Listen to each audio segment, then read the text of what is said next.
All right, let's go ahead and come in a few minutes early. We are currently at 3:56 Eastern Time, but I'm starting to see that the stream is starting to stack up here, so we might as well at least get things going here as we wait for others. We're not really going to start here for about another 3 minutes, but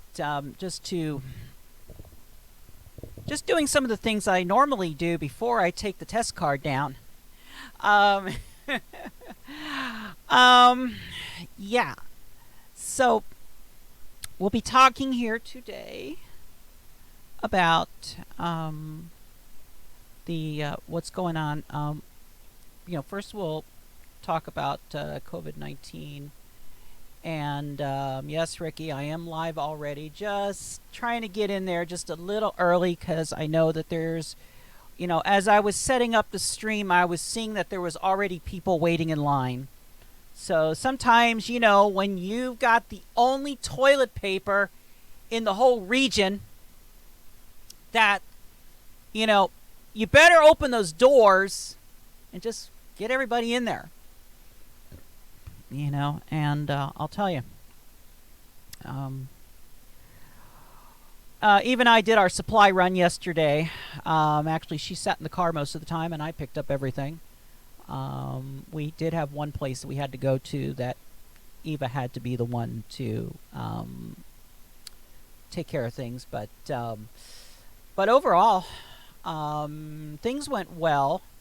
This would be like my third or fourth time out since the since all the orders started coming down, and I'll tell you, this was actually the first time that I saw actual real meat products back in the grocery stores again here in at the basically it was at the Food Lion in Delmar, Delaware, is where we go now. Of course, there was a lot of confusion.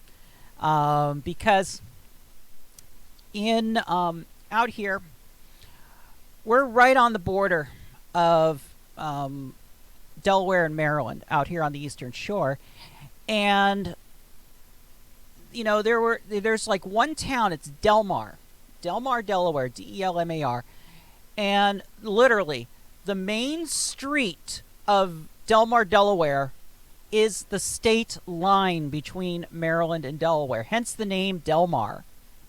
What's their slogan? I think it's a little town too big for one state, I think is their slogan. So there was a lot of confusion because Maryland had one type of order, Delaware had a different one, and Delaware's attitude was, well, if you come to the States, you got to quarantine there for 14 days. So that drove confusion. What if we're in Delmar and we're going from one side of the street to the other to buy groceries because the grocery store is on the Delaware side and there are people who live on the Maryland side? So if they don't go to that store, then they have to travel into Salisbury, which is like another 10, 8 or so miles away. And so we managed to pull it off, no problems.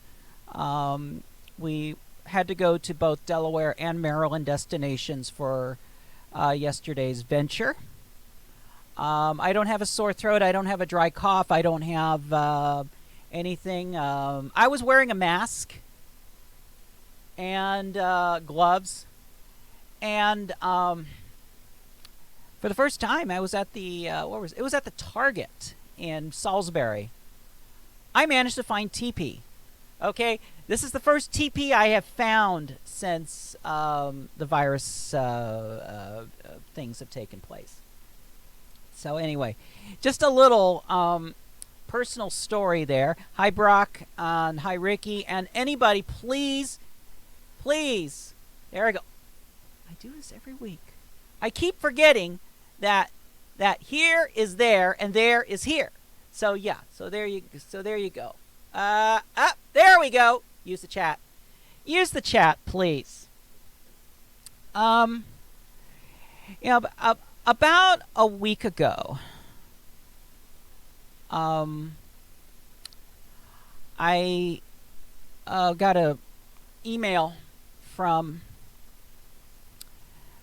the media advisor for Chairman Pie, who wanted some stories about LPFMs and what they were doing in response to the COVID-19 pandemic. And that weekend, I put out something, I think on Saturday, asking stations to submit their stories. We got quite a few. And by Sunday night, because I wanted it on his desk on Monday, I went ahead and put together a letter. I've made the letter public. If you go to the article that was posted yesterday, there is a link to the letter in that article. I know there's been a couple of you asking for a copy of the letter. And good afternoon, Davine. I usually say good morning, but it is afternoon. Good afternoon from Riverton. Very rare thing. And, you know, I was originally going to do this at 11 o'clock in the morning.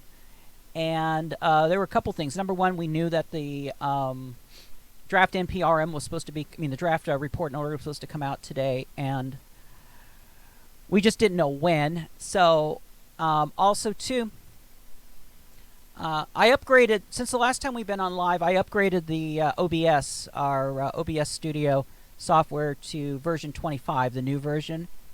And for some reason, it does not work with the web browsers. There's a browser functionality in OBS that allows you to put web browser screens on there. It's the web browser functionality that's making the chat there possible. It's also making the ticker at the bottom of the screen that you see with the FCC Today ticker. Makes that also possible. For some reason, it wasn't working, so I had to reinstall my older version, version 23.2.1, and that's what we're on today. And I'm hoping so far it's staying stable here. Hopefully you're seeing this very well. I'm getting a green light over here from OBS. So hopefully you're all seeing this okay. So anyway, I went ahead and sent information on to Chairman Pie's person, and talked about 12 different stations and what they were doing, that stations were running PSAs, they were giving information on closures and stuff, and they were giving information on on various things that are going on, as well as rebroadcasting church services for those who can't, obviously can't make it in, they can't go into the churches.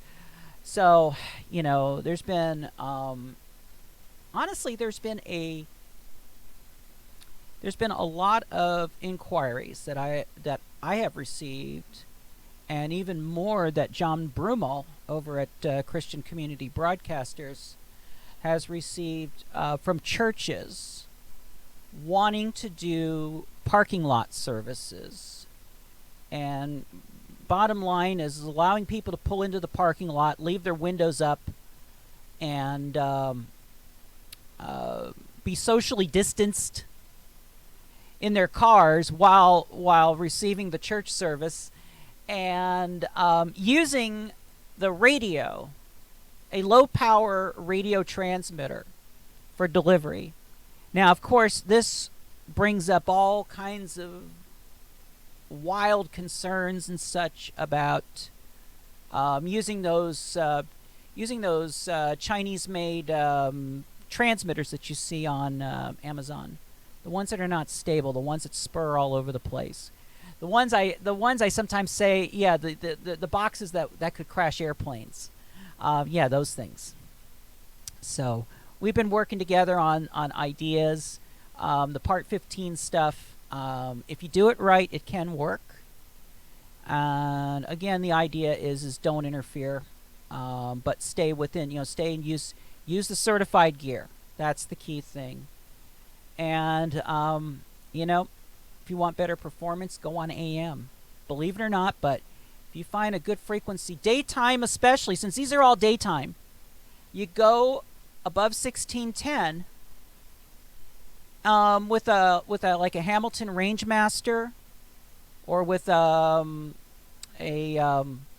was that the Shea Radio Procaster. Those are a couple of good Part 15 AM transmitters that could be used.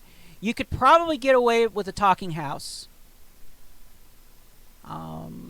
So there's various ways that you can do it. And, as long as you don't have a congregation with a ton of Teslas, where you don't have AM radios, you should be able to pull this off.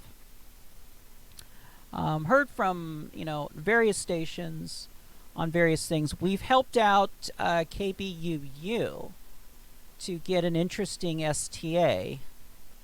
KBUU has been authorized on a part-time basis to rebroadcast a full-service station, which would normally be a violation of 73879 of the rules, which basically prohibits an LPFM from being used as a translator.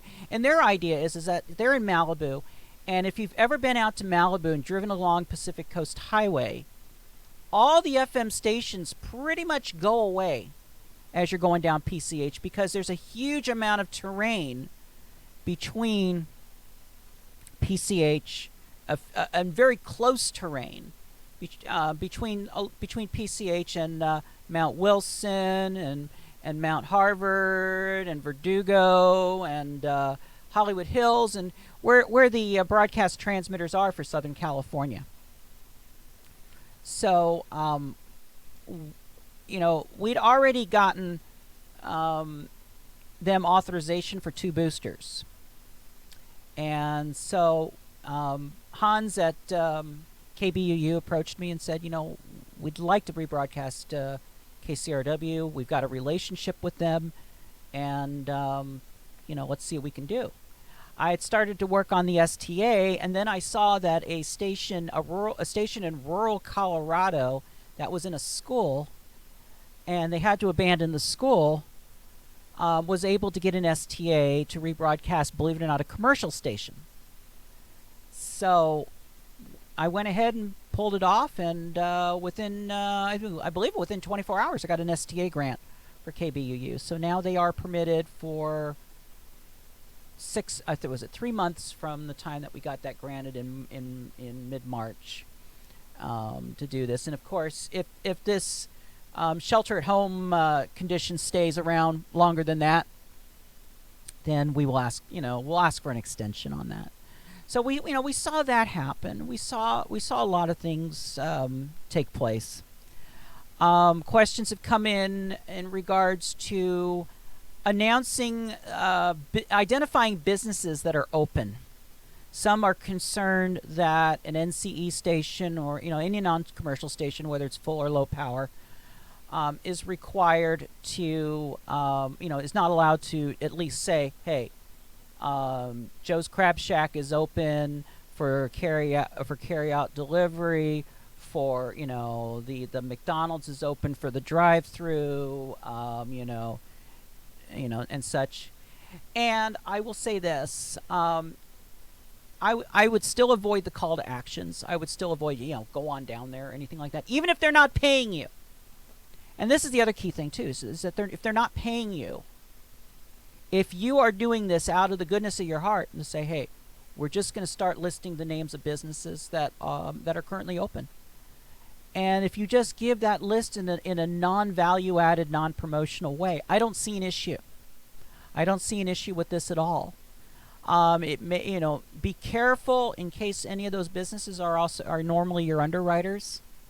Don't want to get yourself into trouble. So again, like I said, just keep it consistent, and don't give your don't give your underwriters any special anything up and above. I mean, of course, if they want to run, their normal underwriting acknowledgments, that's one thing. But what I would do is I would probably every so often is run a list, especially the very hyper local stations, the WHCPs of our world, the stations that have this really hyper local focus and a focus on a vibrant downtown. You definitely want to do that. One of the other things that I'm really excited to see station's doing, WHCP's doing it up the road here in Cambridge, too, is connecting local musicians with their stations and connecting them up and putting them over the air, letting them do live concerts over the air, because they're not going to be able to perform in venues during this time. So why not bring them on the air? What WHCP did was they have a really nice storefront location, and what they're doing is that they're bringing in musicians one at a time. They're bringing in the artists one at a time to do their act. And then then once they're out, they go in there, they clean, disinfect, do everything. The board op is in a different room behind a window, so he's behind. The board op is behind a sneeze guard. So there's minimal risk, and that's a good way to do it. That really is a good way to do it, and it keeps the community together. And these are the stories I like to hear. Especially with some of the bad news I'm going to be giving you here in just a bit with the docket. We need to shine. This is time for LPFM to really shine now. Virtually I think all LPFM stations came too late for 9/11. I don't think we had any stations that licensed to cover that early on, because LPFM was created in 2000. The first windows were opened, then things got delayed because of the Radio Broadcast Protection Act and the NAB complaining about third adjacent channel and such. So I don't think we had. So this is really the first wide-scale national crisis, massive national crisis that we've had, probably the biggest one since 9/11. And this is the first one, really, that LPFM is playing a role, and that's the thing. You're all on the front line. Even if you're working from home, what you're doing from home and remotely operating your stations, you're still on the front line, because you are keeping people informed, you're keeping them entertained, you're keeping their spirits up. Because right now, I could tell you, there are people out there right now that have cabin fever. And what we're hearing about, and especially like we just saw an article out of the UK, that more people right now are turning to radio than to streaming services for information. Why? Because we as radio, whether we are the hyper-local LPFM or the 50,000 watt Class B, we're providing localized information to our community. And that's something that SiriusXM, that's something that Amazon Music, that's something that these other providers cannot do. Radio has the niche, and we're doing a fantastic job at it. So the stories that I'm getting, even after Sunday when I sent that off, I was still getting stories. And I'll tell you, we're going to find a way to use those stories. And there's going to be a lot, hopefully there's going to be some busyness around here over the next month because of what is currently the outcome of the draft the draft report and order, which we will talk about. We have to thank all of our frontline employees, all of our frontline people, and you're part of it. By doing what you're doing, you're on the front line. Let's make this work. I want to thank all of you for doing what you're doing and keeping people informed and keeping people company. Because right now there are more people home, and they do have a choice to listen to streaming. But, streaming can be impersonal. I mean, SiriusXM just opened up till May 15th. It's in the clear. I was listening to 70s on 7, 80s on 8, which are my two channels that I like to listen to when I have access to SiriusXM, mainly because of jam jingles. But very, very impersonal. I feel like local radio stations, and especially hyperlocal, have that touch. And anybody who's within the listening range of one of these stations is lucky.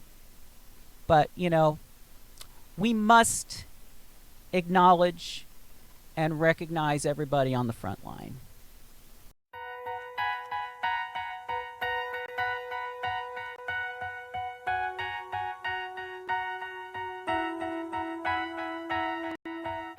How about taking a moment to thank the front line? How about thinking of others who can't stay home?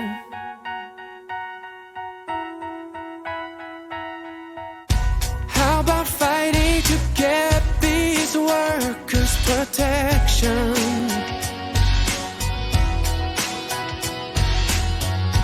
How about standing up for the ones we love? Thank you, doctors. Thank you, nurses. Thanks for working the front line. Thank you, scientists. Thank you, pharmacists. Thanks for working overtime. How about reining it in for the bigger picture? How about putting another before yourself? Hey. How about appreciating what we took for granted? Everything. How about slow clapping those who are soldiering on? Hey. Thank you, Amazon.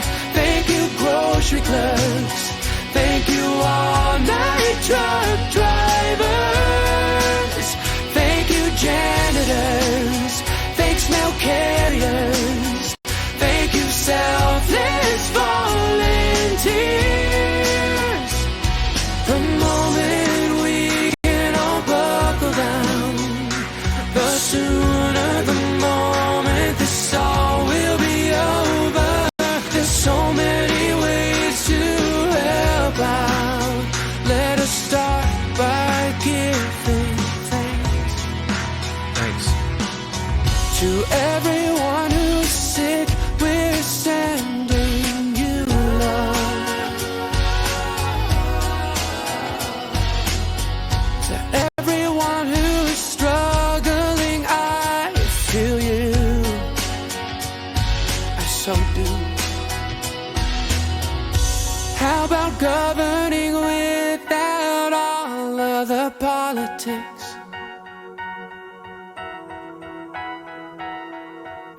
How about working together for the greater good? Thank you, garbage men, firewomen, teachers holding class online. Thank you, companies, changing strategies to make more medical supplies. Factory workers, street farmers, civil service employees. Thank you, farmers. Thank you, journalists.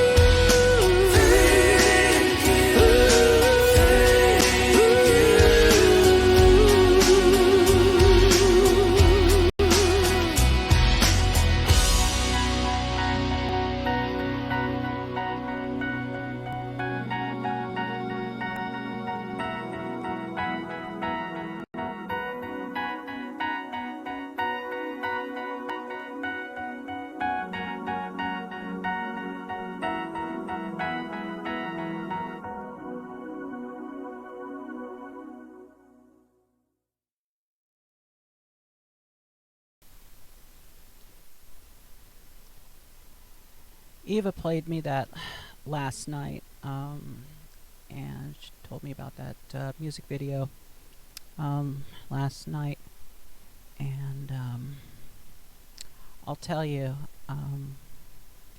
first of all, she knows that I like parody songs. I like taking existing songs, twisting the lyrics. I used to do that a lot in my earlier days. Written quite a few different things for various things that we've been working on over the years, from the phone line days to the roller derby days and such. There was always, I always say there's a song for everything. And she played me this video last night, this song, and I broke down and cried. I literally did cry. I'm crying right now. Seriously.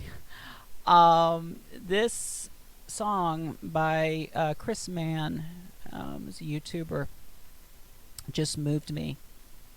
And I would strongly suggest LPFM stations out there and any stations out there, download this track. Get a hold of this track, and check out some of the other stuff that he's done, because he's done a couple other parody rewrites on and dealing with what's going on right now in the world. And I would say, thank you. You, like I said, he acknowledges journalists, but we also have to acknowledge the radio people, those who are keeping us company, the talent, the people who are recording from home. I was just on an NFCB call. Mike Starling was on there from WHCP. They were talking about setting up home studios and setting up and how to feed the audio to the stations and such. And so there's a lot of concern. There's a lot of ideas that are coming along. And and Mike did say something that was spot on. We have tools that are available to us now for free that were not available many years ago. Trust me. If I had Cool Edit back in the mid 1980s, when I was doing REC tapes, life would have been so much easier. I was working for a while with a TIAC 2340, which actually I still have. I still have the unit. It needs repair. It needs head alignments and stuff, but I still have the 2340. And I loved working with multi-track back then. Fortunately, we were doing it over the phone, so the recordings could be mono. So we could stack all 4 tracks with things. We did that. We had a lot of fun. Let's get to the business here first of all. Renewals. There's our renewals as of a couple hours ago. I don't think there's been any changes since then. This is renewals were due yesterday for Indiana, Kentucky, Tennessee. Now, the FCC is not making any extensions of filing due dates for renewals as a result of COVID-19.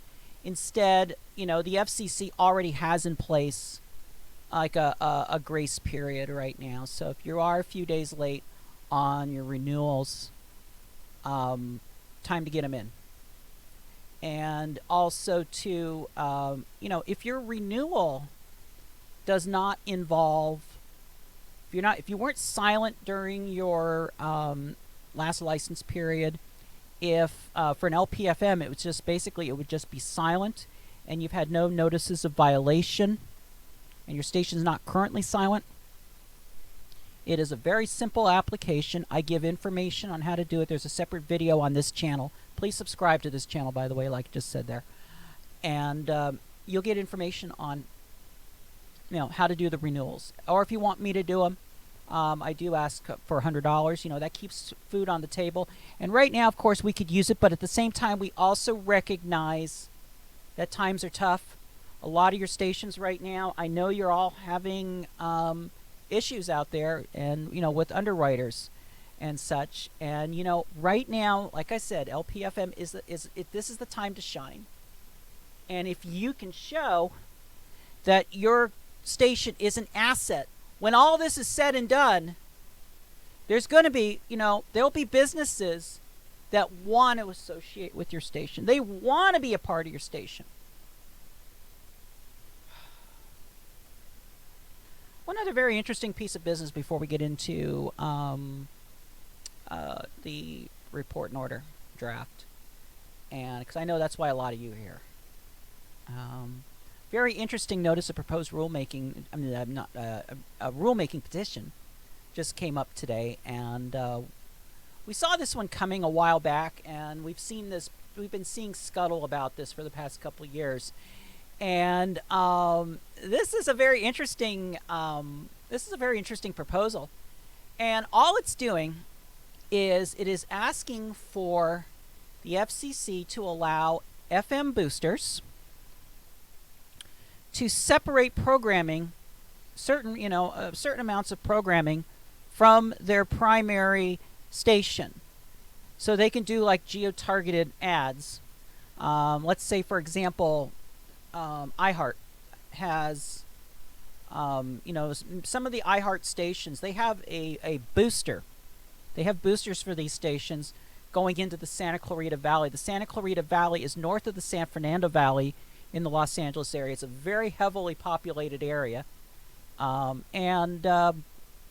it is separated by the mountains. There is a lot of terrain shielding between Mount Wilson and the Santa Clarita Valley.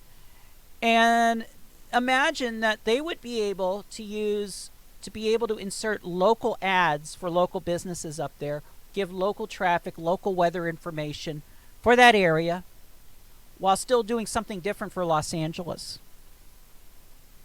And I think there's some good applications here. The big one I think that this is going to benefit the most is in Utah. There's a lot of boosters in Utah. And some of these are very wide covering boosters, and that's just because of the crazy terrain there. And this really has no impact on LPFM, except that if something like this was allowed, LPFMs would be able to, we would want LPFMs to be allowed to use this this geo-targeting, as they're calling it. So, like, for example, let's take the one very active station right now in Southern California, KWSV, which is running a booster that covers a wide area, kind of like the ones in Utah, same situation. And imagine that they could run San Fernando Valley-based underwriting on the booster while running Simi Valley-based underwriting on the primary. So yeah, I do see some opportunity here in this. This should have no negative impact on low power FM, except for the fact that it may cause more boosters to come up. And of course, boosters can only go out to the service contour of the station, but boosters would be closer to the station, so it could increase. There could be some noise floor increases in some rare cases. So I just wanted to get that in there because that was a piece of business that we needed to, that I just wanted to get in there. And like I said, it came in at the last minute today while everything was going on. Now, where is it here? I think it's here. Yeah, there it is. Here's the basics of what we've got in this latest report and order. Now, keep in mind one thing. This is the draft. This is not necessarily the version that the commission is going to be voting on. We're going to talk about a lot of this stuff in detail here in just a moment. But this is the basics. This is the bullet points of what is currently in the report and order. There is still time to get involvement in either at the congressional level, putting pressure on Chairman Pai, as well as for those of you who are willing to do the ex parte process and dealing with staff, especially the organizational folks, the Prometheuses, the common frequencies, the CCBs, the NFCBs. You're more than welcome to, have your say. There are a few good things that are to come out of this, especially for existing LPs. But of course, the big ones that we're expecting, yeah, we got a few letdowns on this, and so let's. That's not what I want. That is not what I want. Let me go back over here. Of course, you know that always comes up when you're ready to go. Hey, we got 9 viewers. Okay, here we go. You know, we've got the. This is the lovely draft report in order. And we're going to go through the various issues in here and make some opinions on this. Let's see. Keep in mind, I can still view the chat. So if you have anything you want to say on any of this stuff or any questions, feel free to drop them into the chat. Okay, now we're going to get into some of the good stuff. The FCC is just getting into the background of the issues at hand. And directional antennas. What I originally asked for with directional antennas was what I asked for directional antennas and what we got were literally two different things. And, you know, I just totally feel like staff had a complete misunderstanding of what I asked for. There's a rule right now that permits LPFM stations in the cases of being a public safety agency, a government public safety agency, or being on a second adjacent waiver, to use a directional antenna, but they use the term off the shelf. And off the shelf is not always the best way to go in some cases, because if anything, off the shelf directional antennas can limit the ability of the station to get out in certain areas.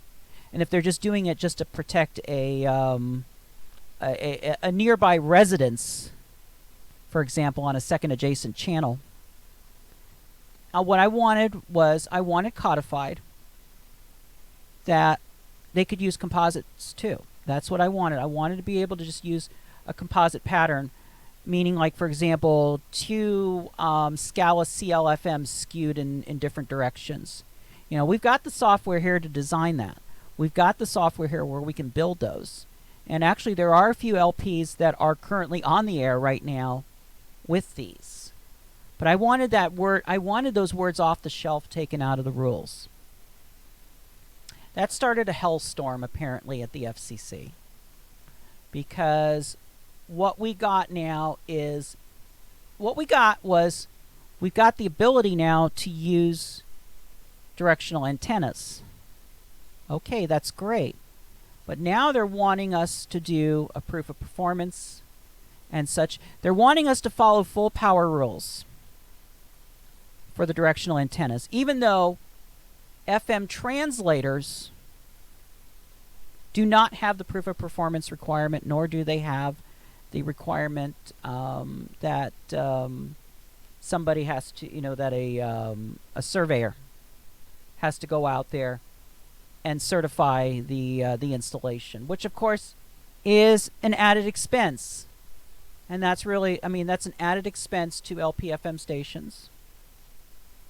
And of course the idea too was that the directional antenna piece would work with the LP250 in the event that the 250 would have created a contour that would have extended into the protected contour of another station. Bottom line is we're trying to bring this into a translator. We're trying to bring it as close to the translator rules as we can. And in this case, they took it out of proportion with these full power requirements. They did not give us the 2 dB every 10 degrees or the 15 dB front to back. That I don't believe is in here. But there are some other things in there. This does offer some additional flexibility, but it also does not. It also does not allow a LPFM station. I mean, it offers some additional flexibility, but it's not going to allow you to come in closer to a translator to and still or go get in on a channel where it's not available by distance separation. Distance separation, unfortunately, is still in. I really don't agree with that. I really think that there needs to be more equality with translators.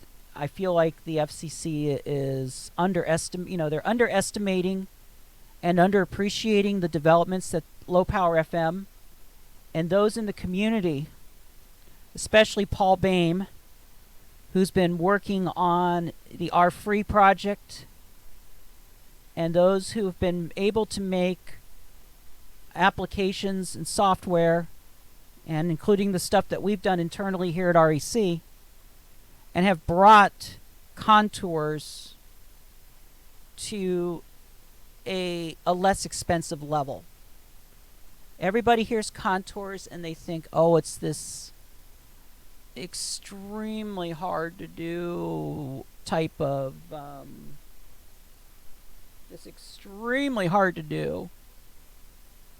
thing here. And it's not. It really is not. It's really not. So the bottom line is that the FCC is allowing the ability for LPFM stations to just use directional antennas. If you do use a directional antenna, then you just have to you'll have to do that. Joe asks, has there been any decision on analog channel Sunset TV channel 6 extension and grandfather channel 6? That's a different proceeding. That's not this one. There has not been any decisions on that specific proceeding yet. That's still being worked on. There is language in here that acknowledges that we will still have, it looks like we're still set, as of right now, we're still set for the analog sunset in June or whenever it is in next year. We're going to talk about channel 6 here in a little bit. We're rolling through the directional antenna stuff here. So, I mean, there's going to be very few of you that are going to use directional antennas.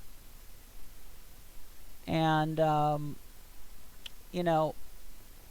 and of course, this is also with the Mexico issue. We talked about before about the LPFM stations that are close to the international border, and whether they could use 100 watts in one direction, 50 watts in the other. Did we settle that in 19-3? I'm going to need to check, because if that's missing from this, then we need to go back to the commission and say, well, what about that? All right, let's get to something really good. Let's get to something that was so good that the FCC even surpassed my expectation. And this is on minor changes. Now, right now, to do a minor change, a minor channel change, you've got to do a, it's 5.6 kilometers. Now, the FCC, pretty much by default, has been giving waivers, has been allowing a lot of waivers on the 73870A to allow for it moves of more than 5.6 kilometers if a compelling showing can be made. And the FCC has been even very lax on the compelling showing, even stating that 6.3 kilometers rounds to 6 kilometers, and there's another rule that says that 6 kilometer, that distances are supposed to be rounded. That's been used. Todd Ulrich and Clay Leander have both used that quite a bit, and that has worked. We've used the contour overlap method, and we've had a couple tests app filed in the past without contour overlap, and those are the ones that the FCC was rejecting. And so that way we knew, okay, that's where the boundary was, because the FCC obviously cannot put any of this in writing until they go through this process. What we asked for was, we just asked for contours. Just if two facilities, if we can make a contour study that two facilities could move, and there's contour overlap, surface contour, 60 dB contour between the two, okay, it's a minor move. As long as you stay on the same channel, or 3 up, 3 down, 53 or 54. There were several comments that were submitted recommending, instead of that, that's fine, but how about just extending the distance but still have a contour overlap in case it's really long? For example, some stations up in the foothills. I moved one station one time, what was it, 18 kilometers. I know Todd Urich moved one about 17 or 18 kilometers through a national forest. In both cases, there was overlap. So the FCC has said, okay, we're going to allow site changes up to 11.2, basically 5.6 times 2. And so you'll be able to move up to 11.2 kilometers, and that is regardless of contour overlap.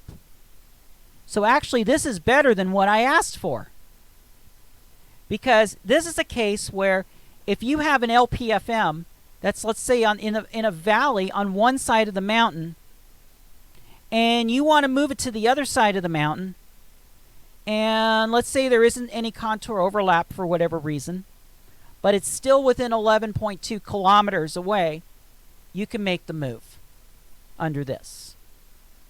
Where with mine, you would have had to have had contour overlap. And what the FCC originally proposed in the Notice of Proposed Rulemaking, you would, if it was over 5.6, you would have had to have had contour overlap. So this is actually a much better deal.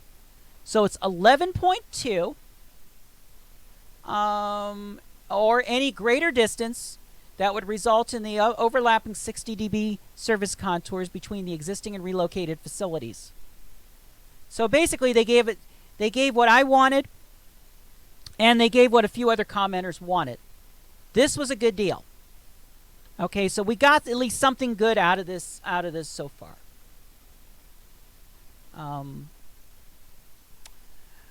So that's pretty much what it is. It just talks about how the New Jersey Broadcasters Association didn't want to see any kind of minor changes. They don't want to see anything. If you read the comments and stuff that I posted, we completely blew down the New Jersey Broadcasters Association in this proceeding, as well as the NAB, aka Mr. Nab. And so here we go. One of the other things I asked for was codification, that LPFM stations be allowed to cross-own booster stations. It was not on paper, even though before this rule was enacted, we have we got five LPFM stations, 4 in Southern California and 1 in Washington State, that have granted boosters. KWSV is on the air with their booster. It's been on there for quite a while. I've been out to California. I've had a chance to hear it. Sounds really good on the air. The one up in Washington State is on the air. Malibu is still building. That's 2 boosters. And they're also building the one out in Yucaipa for KQLH. That's still being built. And then we've got the one in Laguna. I'm not sure what's happening with that one right now. So that is what we've got there. Yes, Ricky says, Mr. Nav, still one of the funniest things I ever seen written on a public file. Bottom line was because what they were saying was a frickin' joke. How do you answer a joke? You answer a joke with a joke. You tell me how else to answer this. I've been calm, professional this whole entire time.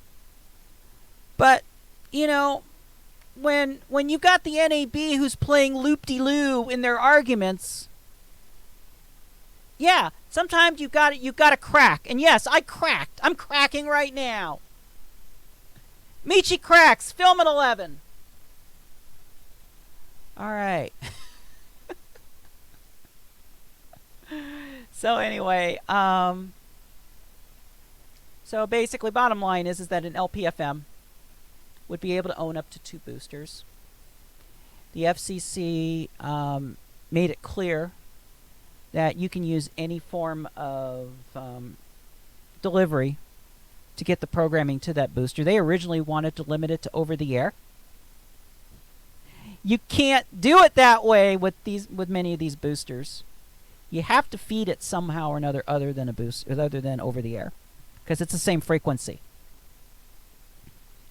Now keep in mind, I just want to put a reminder out there for boosters. Boosters are on channel, so same channel transmitters that are designed to fill in an area that is otherwise in your service contour but cannot be reached because of terrain. And that's just because of the wacky 1950s era way that the FCC does contours. And yes, I've taken a shower and used soap since I just touched my face there. So I'm not spreading COVIDs. Not spreading any COVIDs here. So all the languages is just basically saying that an LPFM, a booster is no different than a translator. Non-substantive changes. Protect full service stations and previous authorized secondary stations from third adjacent channel interference. We revise third adjacent channel language in 73.810. That would track revisions to the similar language for translators. Bottom line is that the way, the translators recently made a change in how interference is resolved. Well, because of the Local Community Radio Act, we had actually not because of the LCRA specifically in respect to translators. In respect to translators, but in respect to full service stations, there's language in the LCRA that basically says that third adjacent is you don't have to meet minimum distance to third adjacent. However, if there is a real case of interference, then the translator rules would come into play. Well, when the FCC updated 73.1203A and 1204F, which were the translator interference rule remediation rules, they didn't update the LPFM one. And now they're catching up. So bottom line is that we'll have to read the actual text of the rule, but it looks like it's going to be similar language, where that station has a 45 dB interference zone, and that they have to show X number of complaints. The problem is this is only for third adjacent channel interference. Not second, not first, not co-channel. Third adjacent. I've been doing this now for 19 years. LPFM's been around for 19 years. I've actually been doing this a lot longer than 19 years. But 20 years now, LPFM has been around. I have yet to see a case. I have yet to see a case of real third adjacent interference to the point of where any of these rules have ever had to be kicked in.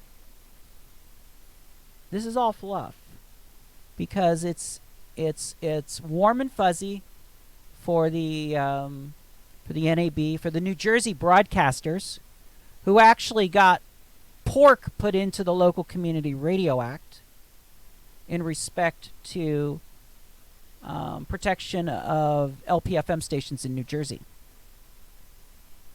So, yeah, see, there's the footnote there that that acknowledges KWSV. KWSV is an excellent example of the use of a booster in LPFM. They happen to be in the right spot to make that thing work. They were lucky. Let's see. Fixing up typographical errors and duplicating language. Yeah, there were a couple things I pointed out to staff that, needed to be fixed. Okay, here's the one, Joe. Here's where you might be interested in. Channel 6.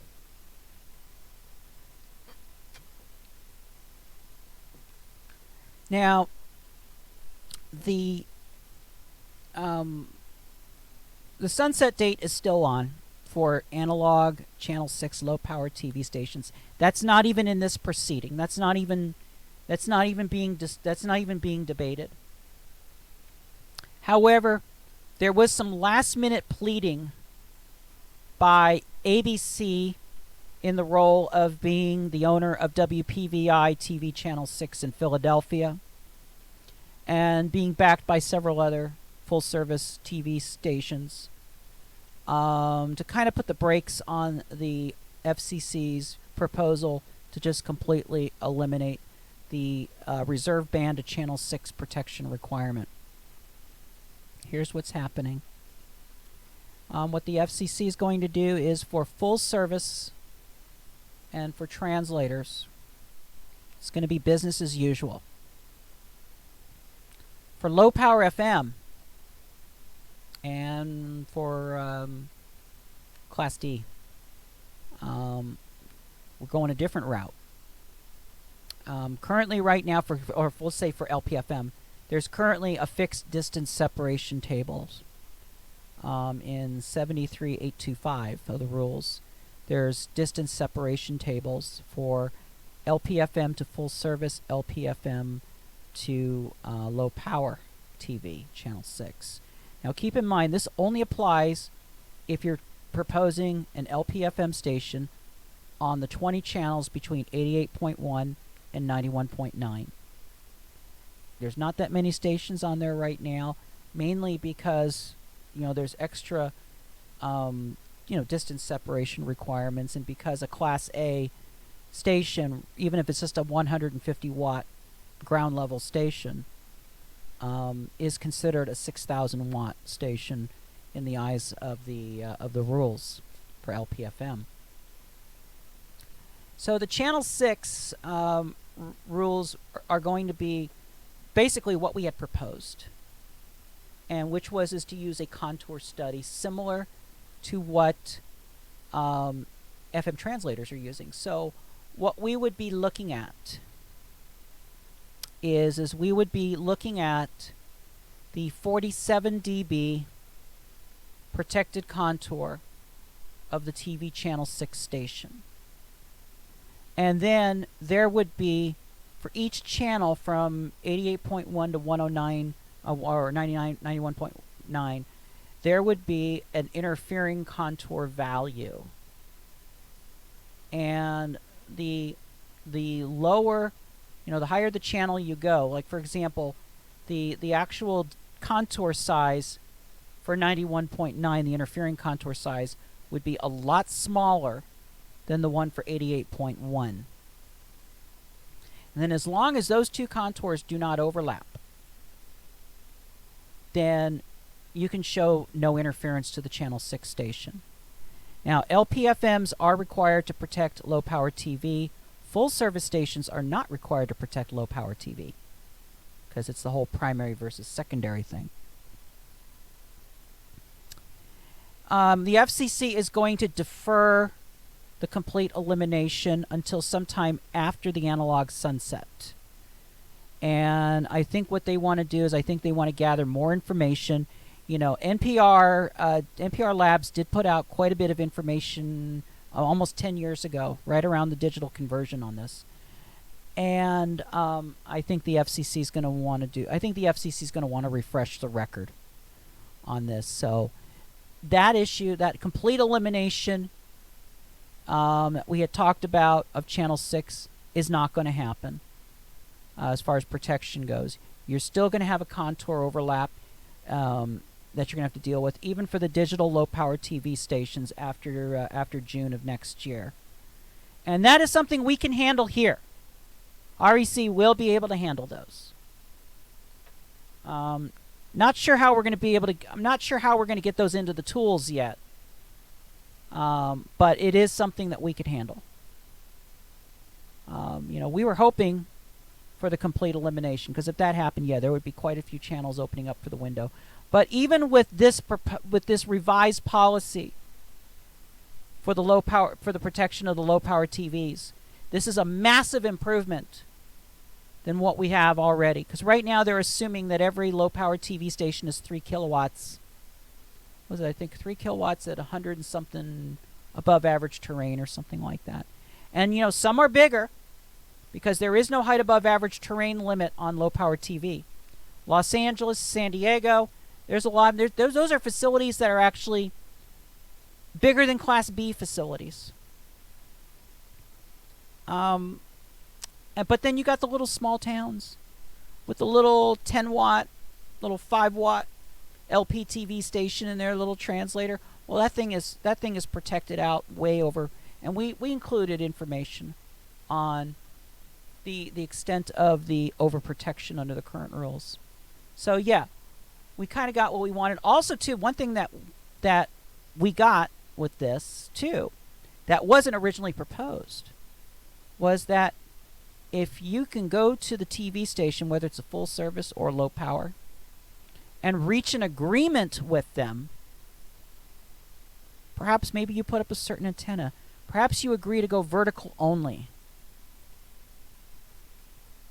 If you can reach an agreement and you can get a concurrence from the Channel 6 TV station, then guess what?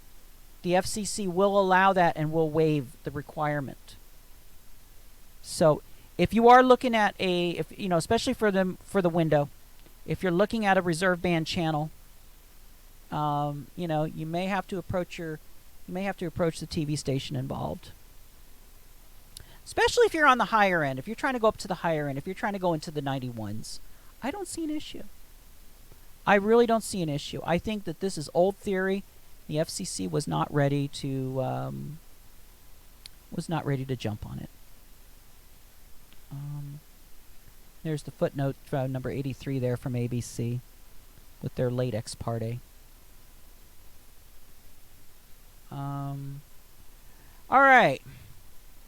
Now the FCC. Now here's the good stuff. Well, not good stuff, I should say, because it's not good. And that is the decision to not increase the power from 100 watts to 250 watts. This is the FCC's not tentative but definite rejection. Well, it's not definite yet because they haven't voted on this yet. Rejection of LP 250.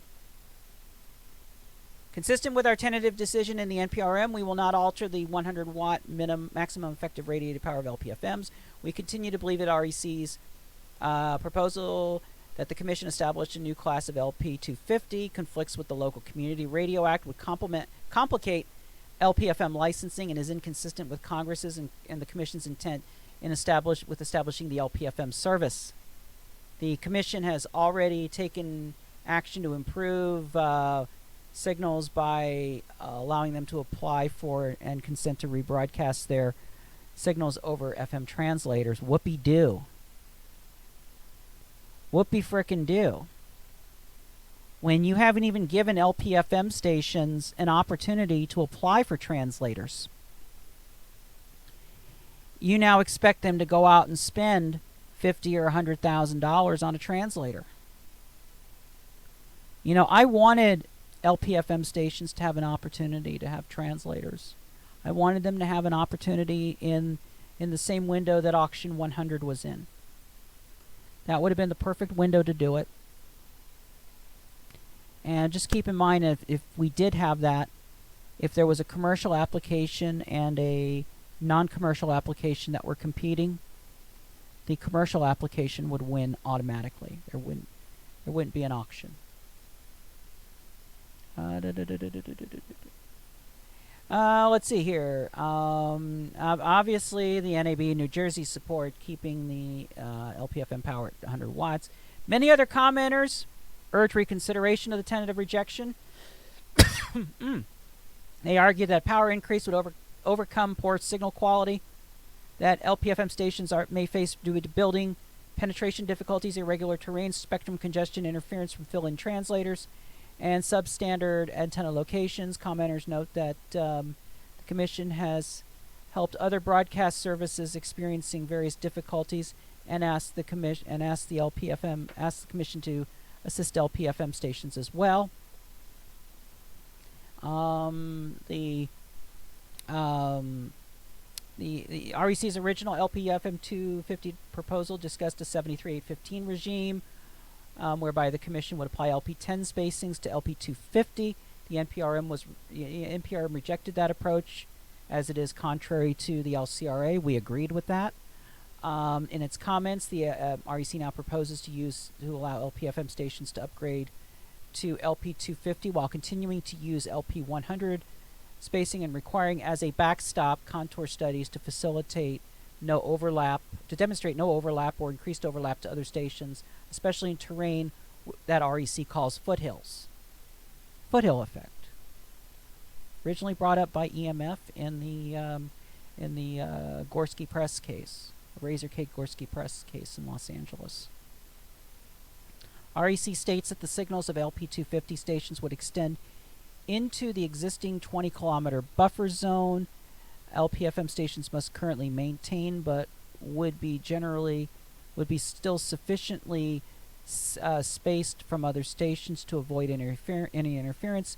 EMF, however, contends the Commission must examine the foothills problem before expanding any by LPFM stations and potentially adversely impacting full power stations.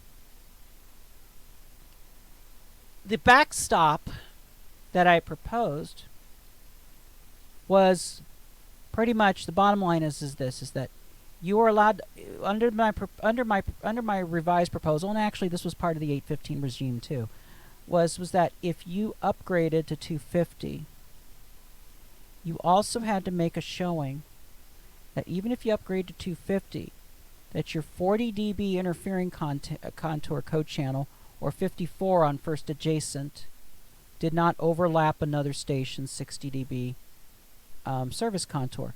No different than FM translators. All we were asking for was equality between the two groups. That backstop concept was in complete reaction to the concerns expressed by Educational Media Foundation in the Razor Cake Gorski Press case. So we were on top of that. EMF and I are actually in agreement on this in that way, that, but what EMF wanted was, EMF wanted additional protections on foothill situations for LP100, the existing service. That I can't support. We got to keep the status quo. The idea was that if you wanted to upgrade to 250, then a different set of rules would apply to you. You want to graduate. You're mature. You graduate. You got to play by. You want to play big boy radio, then you got to play by big boy rules. And that includes the translator style of interference remediation. That includes using contours. We offered this as an option, not as a mandatory. Not everybody's going to want to do it. But for those who can do it, they should be allowed to. We find REC's revised proposal does not fully address our concerns. Although the Commission had previously noted the LCRA does not contain any language limiting LPFM power levels, the LCRA prohibits reduction of the minimum distance separations between LPFM and full service stations. We're not proposing any reductions in the minimum distance separation. They missed the frickin' mark right there. Now, with the 815 regime, yes, we were using a loophole in the rules to bring the distance separation down by 5 kilometers because we were using the LP10 distances, which at the time that the Local Community Radio Act was signed by President Barack Obama, those numbers were still enacted in the act. That was the loophole. That was our attempt to try to bring a shorter distance with contours. Obviously, the FCC didn't like that.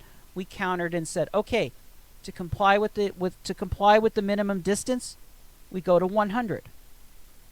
That's what we did. We have, from that piece, we have a statutorily sound proposition here. Because we are not reducing, under LP100, an LPFM to a Class A is 67 kilometers co-channel. Under 250, it's 67 kilometers. You're going into the buffer zone. The buffer zone is not mentioned in the LCRA. If anything, in the fourth notice of proposed rulemaking back in 2012, the Commission proposed LP 250 without a backstop. And it was only because Amherst Alliance and Catholic Radio, Amherst Alliance wanted LP10 stations in deep urban areas, which we showed would not work. It was one of the only times that REC and the New Jersey Broadcasters Association were in total agreement, was the issue over LP10. We proposed at the time LP50, something a little more viable, something that was a little more able to battle the noise floor. The FCC wouldn't go for that.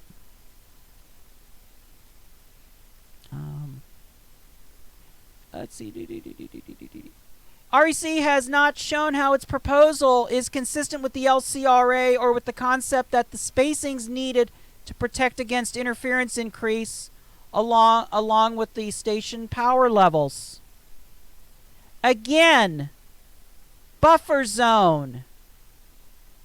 There is, for every full service station, first of all, the FCC puts these stations at their class maximum. So, and then what they do is they take, like for example, a Class A station, their class maximum is 28.3 kilometers. The FCC then adds another 20 kilometers to that. So the class maximum standard service contour for a Class A station is 48.3 kilometers. You add the interfering contour of the LPFM, and that's how you get the minimum distance separation. It's a little different for translators. But for full service, there's a 20-kilometer buffer zone. REC still proposes double power without any increase in spacing to other stations. Exactly what was proposed in the 4th NPRM back in 2012. REC acknowledges a resulting decrease in the 20-kilometer buffer zone without showing how a reduced buffer zone would be consistent with spacing requirements. It's because these stations are being overprotected. Now, the reason why the 20-kilometer buffer zone was put into place back in 2000, it was put there so LPFM that full-service stations could move sites, and not really, supposedly, cause displacement to the LPFM station. That was the reason the 20-kilometer buffer zone was put in there. That was before the Radio Broadcast Protection Act. The Radio Broadcast Protection Act was the first bill, that was the first legislation back in late 2000, early 2001, that codified the distance separation requirements into statute. And then, of course, that carried over into the Local Community Radio Act. But the way it was done in the Local Community Radio Act was the wording was with the distance separation was only towards full service stations, where the original act it didn't specify that. So yeah, you can tell why I'm angry. You can tell that where we're at here. So let's see. REC acknowledges the resulting decrease in the 20-kilometer buffer zone without showing how a reduced buffer zone is consistent with the spacing requirements. It is consistent because you're still meeting over what would be normally the minimum distance separations. We believe that an increase in power without a comparable increase in spacing is effectively a reduction in channel distance separation, and therefore would be inconsistent with the LCRA. Not correct. The LCRA, I don't have a slate on this directly, but the LCRA basically states, and I'm getting there.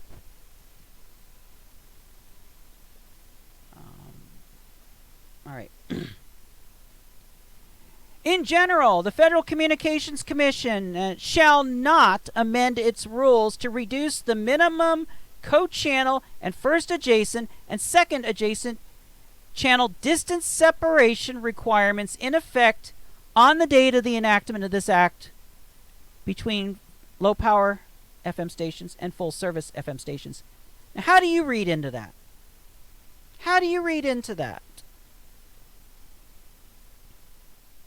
I read numbers. Because that's what the rule the rules are. Doesn't say anything about buffer zones. Doesn't say anything about 60s and 40s and 54s and 100s and lions and tigers and bears. Oh my. Doesn't say anything like that. So yeah. They screwed this up royally. Let's see, where are we at here? The proposed use of contour overlap would introduce an unnecessary level of complexity to LPFM licensing by requiring all LP250 applicants to prepare of all adjacent channel stations, a requirement that is inconsistent with the simple design of the LPFM service. Again, bull Twinkies. The idea of this is not a requirement, but a graduation. LP250 is for those who are mature enough and want to go to the next level and want to, and are able and have the capability of having a contour study done. Through REC, we have brought down the price of contour studies. These people are so, they've got Dutrell in their mind. They've got the people who are demanding $150 an hour for, and such for doing these things. And demanding the big bucks, no whammies. And, REC, Prometheus, Common Frequency, we all speak contours. We have both the commercial software as well as the software that's been developed within the community. And, we've brought the prices down on LPFM. And, contours are definitely within our reach. Back when Leo Ashcraft was doing stations, he could do contours. A lot of us can do it. And so this nonsense about, keeping it consistent with the simplification, that's a bunch of hogwash. The simplification was put in place because back in the year 2000, back in 1999, when then Chairman Kennard was trying to push for this, the idea was that he wanted existing nonprofit organizations, and we're talking about like your NAACP type organizations, your national and regional type organizations, to be allowed to run stations. If anything, remember LPFM, when LPFM first started, they originally were going to allow organizations to own up to 10 stations across the country, with a priority put on local organizations. Of course, by 2007, through the work of Prometheus, a lot of that got wiped out. And we got to the one to a customer that we currently have today, and that's the way it should be. But the simplicity of LPFM licensing has worked well, facilitating filing of applications with acceptable engineering proposals that the commission could process, expeditiously. Yeah, well, it's the KISS theory. Keep it simple, stupid. But still, what about FM translators? What about frickin' FM translators? And especially these FM translators that have these damn pretzel patterns. What are we doing without that?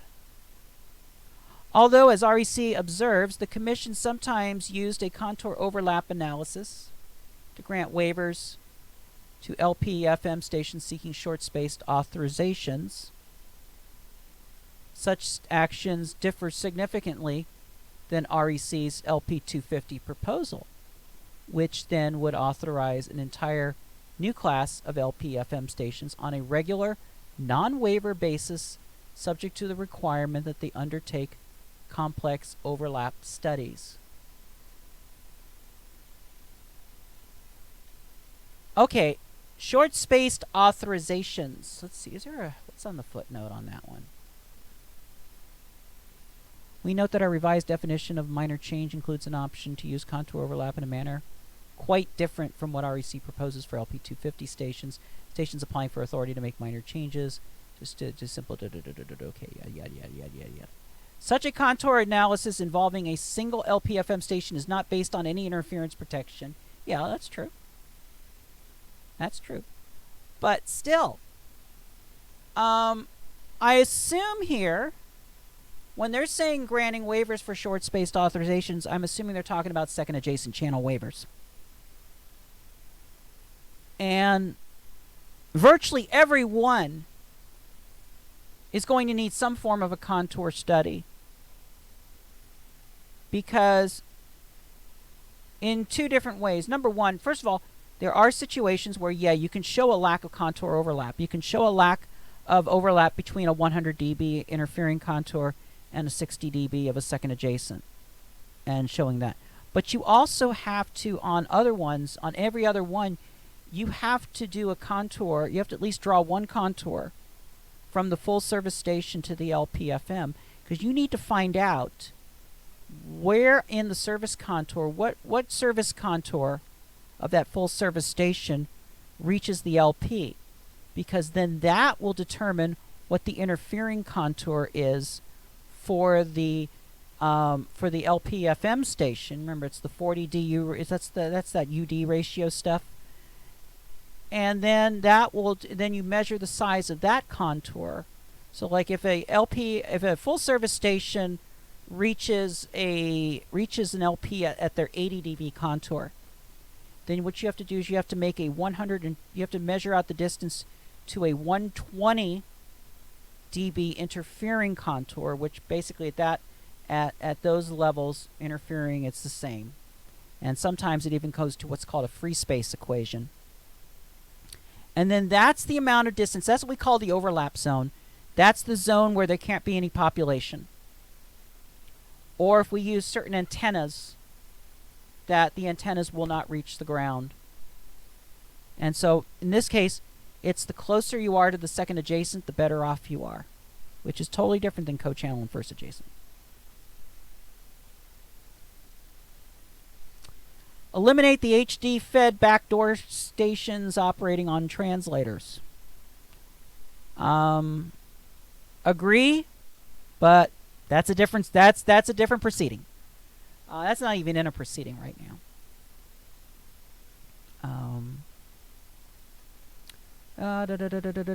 We also find no merit to REC's contention that the new circumstances since the Commission last rejected an LPFM power upgrade warrant a different outcome. REC's purported new evidence, including public support for a power increase, is more knowledge about the foothill effect, is not significant enough to form a basis for the creation of the class of new service. What the hell does foothill effect have to do with any of this? Again, they missed the mark. Again, they missed big time. We had 2 filing windows. We have interference. We have a previous commission that was distracted by the LP10 argument. And the whole reason why LP250 didn't go anywhere was because the 3 organizations that had a brain, REC, Prometheus, and Common Frequency, wanted 250 wherever they wanted.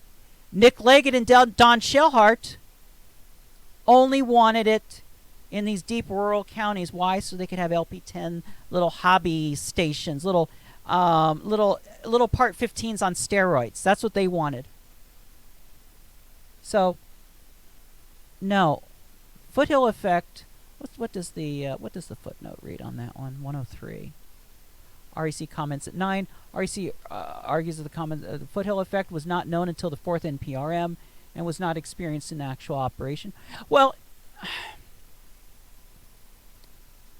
foothill effect was just one issue, and it came out in the Razor Cake Gorski press case,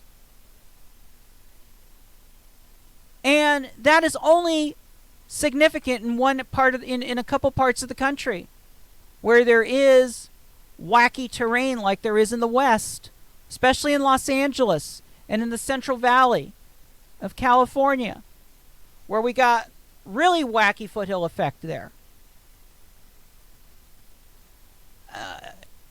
FCC, you are way off the mark on that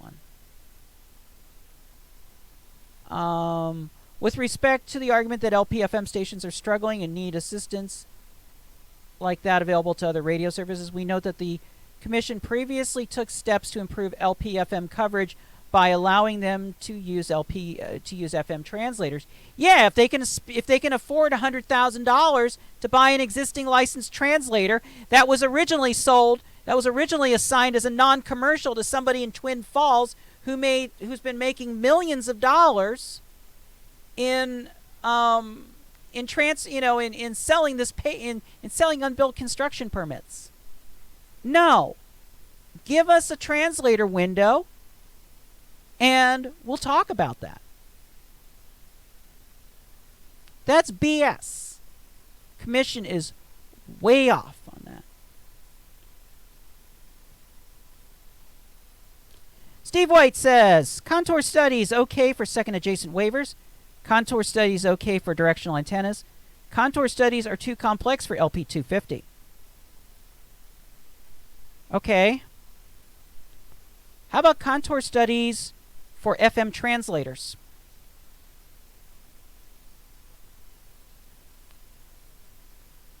What's the difference between doing a contour study for an FM translator versus doing a contour study for an LP250? Okay, think about that one for a little bit. Let's see, where are we at here?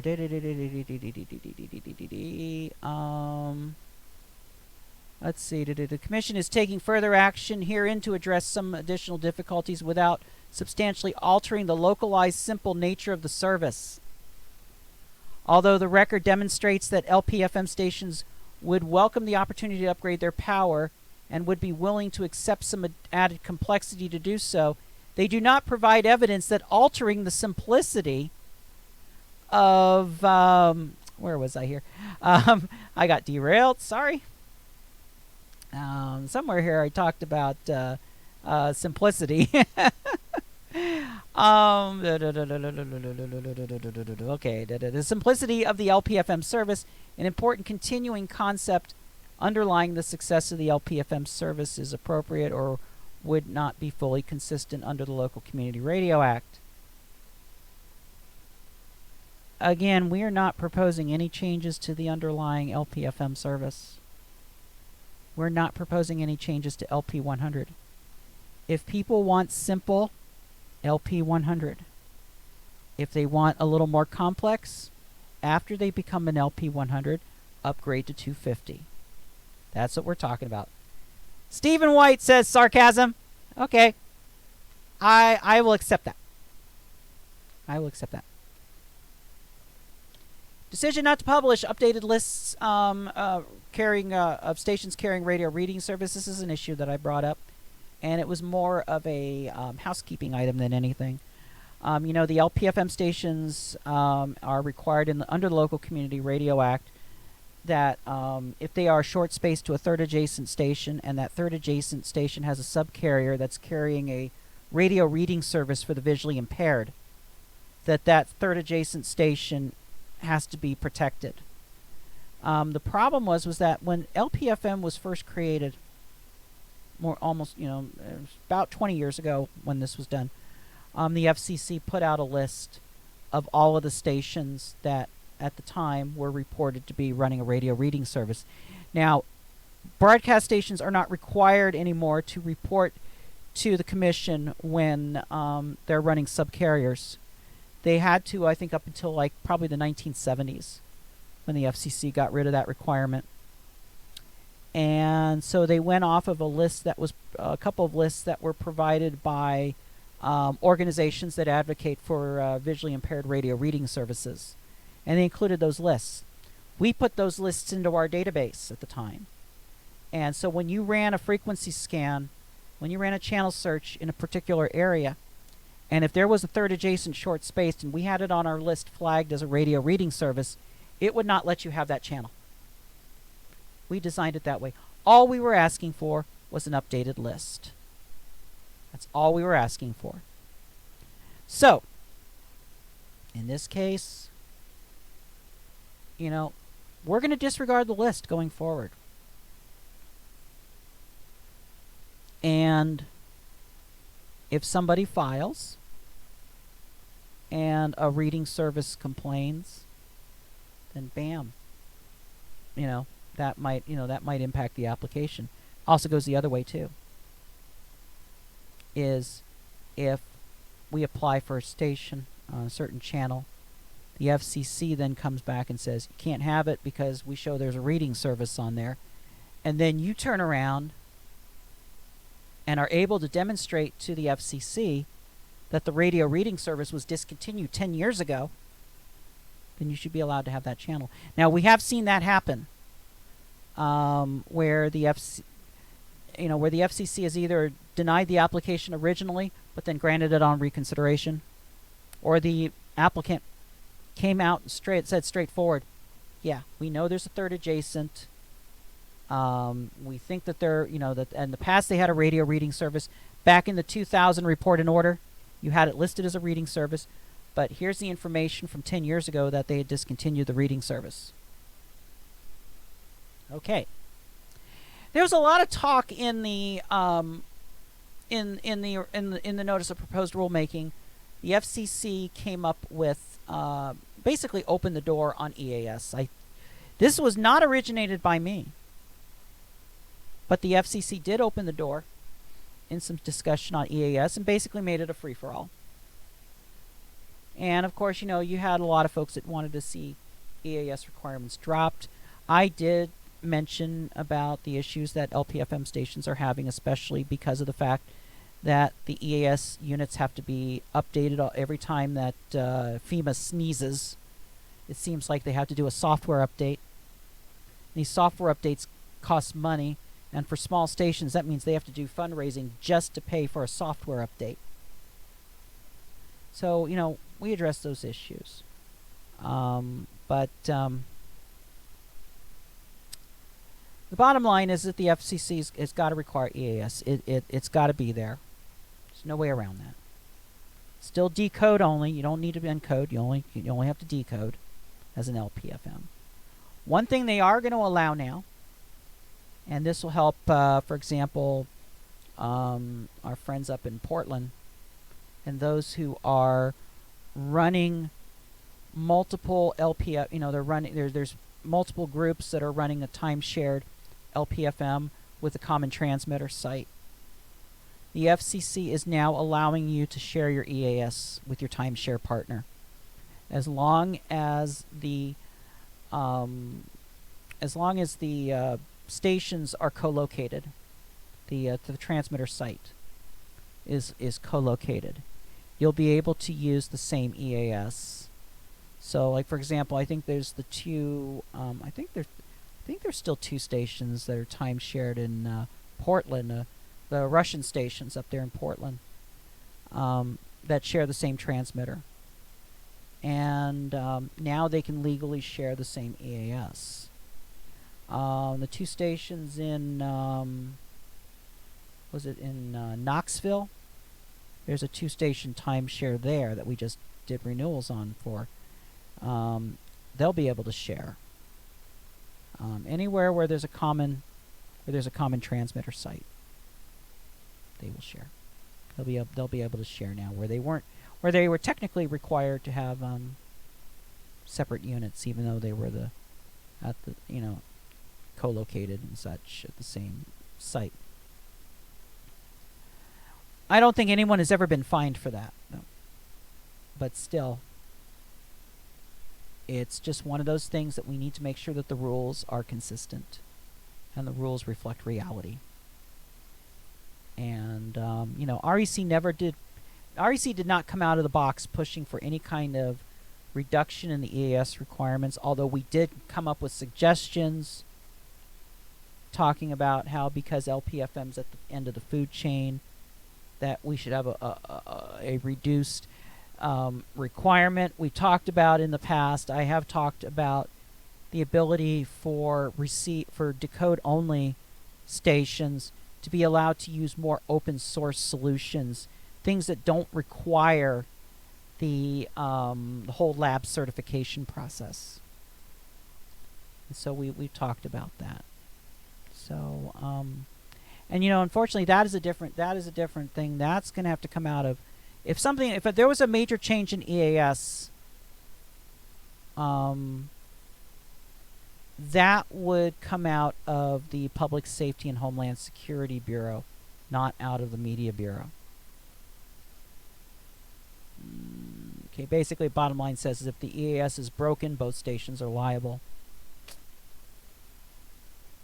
All right, pending proceedings, applications that have not been the subject of any staff decision as of the effective date of the rules adopted in this report and order will be decided based on the new rules. Applications that have been the subject of a staff decision, even if a pending petition for reconsideration or application for review, will be decided on the rules in existence prior to this report and order. So, bottom line is, you know, if the staff hasn't been, you know, if it's a pending application that's currently out there right now, then, you know, and there's no problem with it, the FCC will go over will go off the new rules. However, if there is an issue that requires staff involvement, or if it was a case where it was dismissed and now there's an appeals process going on, it will be decided under the previous rules. FCC is finally, after 20 years, finally putting this back in. This is a product of the Commission wanting to make this service so frickin' simple that you don't need a consulting engineer. When this service came out, they completely gutted a whole bunch of reporting requirements, and guess what? Now they're getting kicked in the foot. It was the issue with the public notices in the newspaper. Now they're finally listening to me, because I brought this issue up a while back with staff informally, and we eventually put it on paper, and that had to do with silent periods. Currently, right now in the program, in the operating schedule rule, what is it, 73.850, I think it is, for LPFM stations, there is no requirement that after 10 days that the LPFM station file a silent notification. After 30 days, they file a silent STA. That rule simply does not exist for LPFMs. So LPFMs have been allowed to run silent and not be required to tell the FCC about it. Now, of course, this has led to stations being silent for years. However, they do have to fess up when renewal time comes along. So what the FCC is doing is that, you know, they're getting people from, you know, you're getting complaints from people saying, yeah, this station's been off the air for over a year. It's been off the air for 2 years. So what do? They send out this little letter called an operational status inquiry. In that OSI letter, they basically say, okay, we believe you've been off the air for over a year. We need you to send us evidence that you were on the air. Send us copies of electric bills, building leases, anything that can prove that the station was on the air within the past 365 days. And if not, you know, then we'll have to cancel the license by matter of law. 312G. And I said, well, you know, when the FCC, when Kennard's Commission did this originally in 2000, they forgot to put that rule in there. And yeah, LPFM stations have been running silent. This is something we can agree on. There needs to be a notification process. Now, a lot of stations have been doing it as a courtesy over the years. A complete courtesy. And the FCC, if somebody does file silent and the station is silent for more than a year, the FCC will take appropriate action on 312G. They will, you know, they will cancel the license after 12 months. But now we're finally getting it clarified that LPFM stations that are off the air for more than 10 days have to do a silent notification. Over 30 days has to do a silent STA. It's finally 20 years we waited for this, and it's finally going in there, and it's finally going to be clarified. Yes, you will have to file a silent in there. No. Let's see here. Let's see. What did it say there? All right. No. The station permanently discontinues operation. It must forward the license to the Commission for cancellation. If the license of the station fails to broadcast signals for 12 consecutive months, it expires automatically pursuant to 312G. In the rules make each of these requirements explicit for AM, FM, NCE, FM translator and FM boosters. However, only the permanent discontinuance 12-month prong is explicitly highlighted as applicable to LPFM stations. Yeah, because it's in the Communications Act. The FCC can't waive that. Although the Bureau has generally applied the general 10 and 30-day requirements to LPFM stations, the LPFM rules do not specifically state that these general requirements will apply to LPFM. REC believes that the lack of an explicit reference to this general obligation to notify the FCC was an oversight when the Commission created the LPFM service back in 2000, and suggests that the Commission, on its own motion, complete the administrative task of amending Section 73850 to add clarifying language LPFM similar to NCE language in 73561.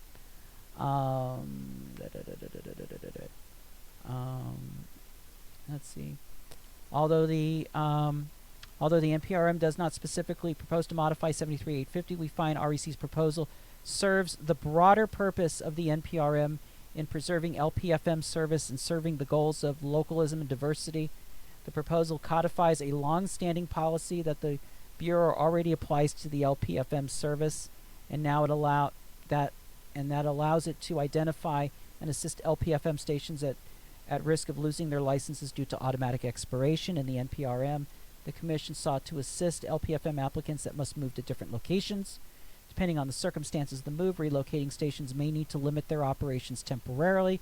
The notification requirement is the primary way that the Commission can ensure that it is aware of impending automatic expirations pursuant to Section 312 and can attempt to assist stations to return to the air prior to statutory loss of license.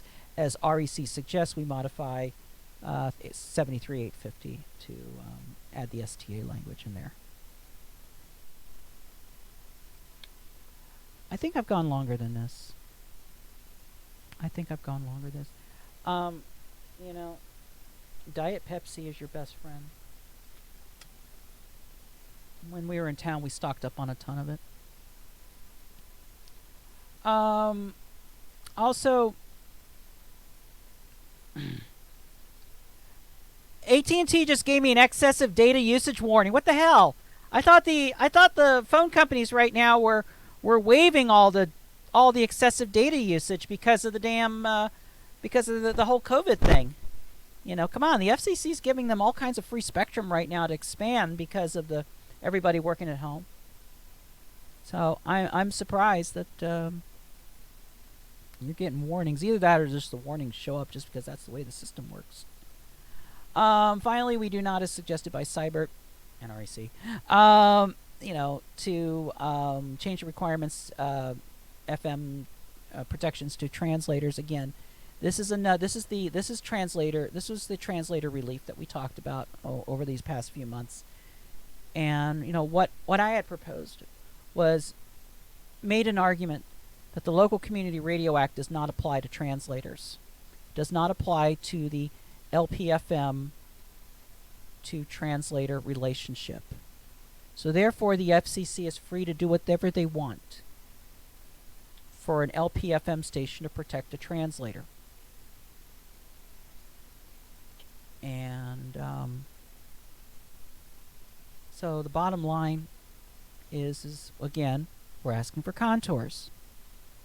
FCC thinks that contours are all Dutrell, and they think they're $3,000, $5,000, $1 million for an LPFM, a small LPFM station, to show that they can that their little 40 dB interfering contour does not cross into another translator 60 by maybe reducing the power to 85 watts or using a directional antenna to limit in one direction. But guess what? The translators can do that towards us.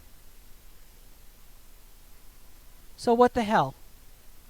What do? We're offering a solution, not a replacement. Distance separation would still be there. However, LPFM should have that right now. I'm going to look over this language here really quickly here. I want to make sure Local Community Radio Act is not used in this language anywhere. Okay, well, I'm talking about, okay, let me clarify. the distance separation rule, the distance separation language in the LCRA. Equal in status, Section 5, that's a different story. The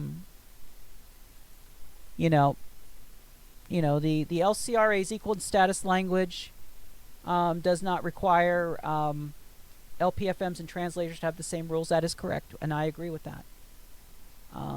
That was never necessarily. I mean, that's really not an issue here, because equal in status just means secondary versus primary. It really doesn't mean much else. It's been misinterpreted by many and many times to think that it's for anything otherwise. So again, that's an issue, and we're going to keep putting the pressure on this one. And again, this is not an LCRA. And even though the Commission may not entertain, REC will entertain, especially now with the directional antennas being codified. REC will entertain requests to come forward to the Commission to request waivers of 73807 with a good, compelling argument. And this has got to be a case of displacement. And again, there's about a 15% chance that something will ever get granted. But still, give it a shot. We've got to keep testing this rule. We've got to keep testing this. So, for the Cyberts and the Leanders and the Urics and the BAMEs and everybody else out there that are doing the tricky and good, well-prepared applications. We need you to keep trying to do these. Not making any promises to anyone, but we need to keep the pressure on these. And we need to make sure that they don't try to say that because of the Local Community Radio Act. And don't use the Local Community Radio Act equal in status in your argument either. That's not going to fly. But instead, use anything that would show that there be displacement. One of the things that these rules and the previous translator rules that were decided on a couple of years ago, what they failed to do was they failed to address the fact that a lot of these translators out there that are interfering, they're not running with the antennas that they were authorized for. They may be authorized for a directional antenna, they're really running non-directional. Or they put these patterns in and they make these like Pac-Man patterns where you basically just notch out the LPFM station, and there's no way in hell that they're not going to be able to make that type of an antenna. Maybe not without maybe like a $25,000, $30,000 design. Some of these antennas are like almost impossible for, they'll say, okay, we're using an SWR FMEC circular polarized antenna, but then it's got all these weird notches in it. And it's like, I don't know if you can do that much with parasitics. I don't buy it. Certified transmitters. This is an issue that, I've gotten over the years, I've gotten a lot of feedback on. A lot of people thinking, okay, well, you got to use, the problem is that you've got the certified transmitters. Is they're too damn expensive.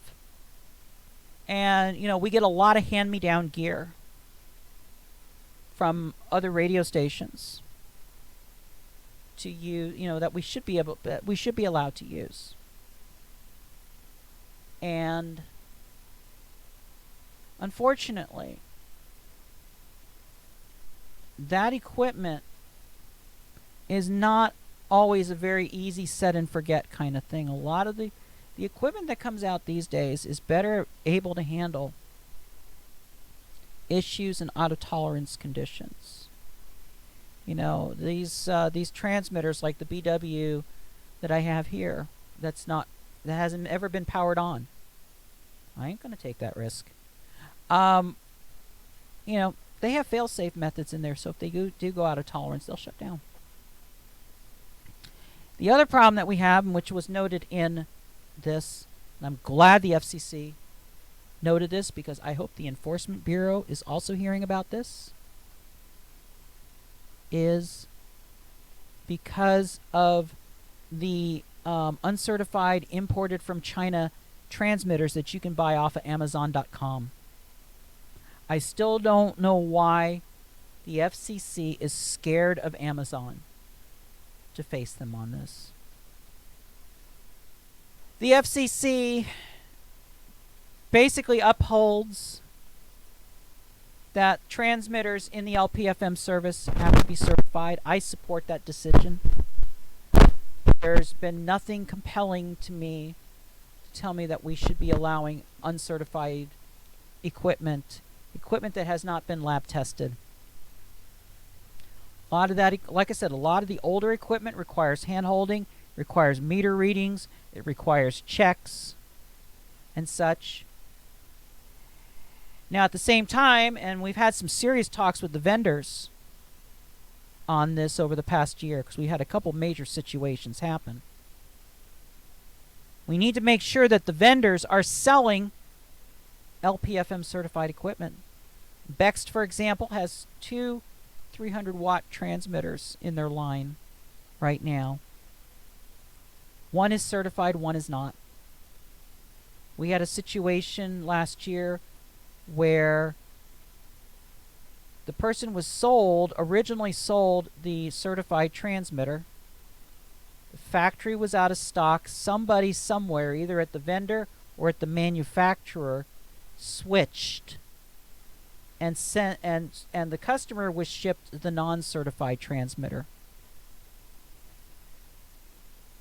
That station, which obviously is a small LPFM running on no budget, was inspected and they were dinged for the transmitter because it didn't have a label. I actually worked with Bext. The CEO got involved in this situation because remember, this is like 4 or 5 years down the road. CEO got involved. We were able to manage to get Bext to agree to do a swap on a transmitter that was 5 years old for a new certified transmitter because somebody screwed up 5 years ago and it wasn't this station's fault. And also, too, because of the inexperience that LPFMers had at the time. I mean, you know, a lot of LPFMers are not seasoned broadcasters. And, you know, they didn't know to look for the label. They assumed that when they called these vendors, that these vendors were the experts. And they knew. Well, again, they were sold originally. Because, you know, I had to work it out with the vendor who's going to remain nameless. I worked it out with the vendor, and we got the information from the vendor, we got the information from the station, we got the information from Bext, and yeah, what it turned out was that somewhere or another there was a change in the order between the vendor and Bext because there was a back order on the transmitter, on the certified transmitters, because this was right at the time of the window. This was at the time that applications were being granted. So obviously Bext and BW and Nautel and everybody was having a rush on transmitters because of the 2,000 or so LPFM stations that were going to go up. So the FCC has clarified that LPFMs are certified, that they need to be certified transmitters. And again, I support that. I have no choice but to support it right now. And that's mainly because of the junk that's being dumped on our shores by Chinese companies. I can't support it. I'm sorry. I can't support this one. I can't support using non-certified transmitters. So the FCC's decision was the right one in this case. Call signs. This was actually a Dave Solomon suggestion from his RM11753. Remember that one? Remember the one where he wanted LPFM stations to be allowed to run to be able to go full-blown commercial? And, I mean, it caused some ruckus in the community. There was a lot of bad blood between folks at the time. Now that's all simmered down by now. But still, that was a very stressful time for a lot of us during that time. Because, we had 11749 going, which was to go to 250. He put his in there just right after mine, 11753. Added a commercial element, added an element that would make all protections to translators, like translators. Everything that he wanted to do was completely against statutes, LCRA, Balanced Budget Act, various other things, because of the whole issue with auctions and national ownership and stuff like that. It was a huge mess. But one of the things that he did ask for in there that had merit, I felt, one of the few things that I actually supported in his when I replied in his on his rulemaking was the ability for LPFM stations to shorten their call signs and get the LP off of there.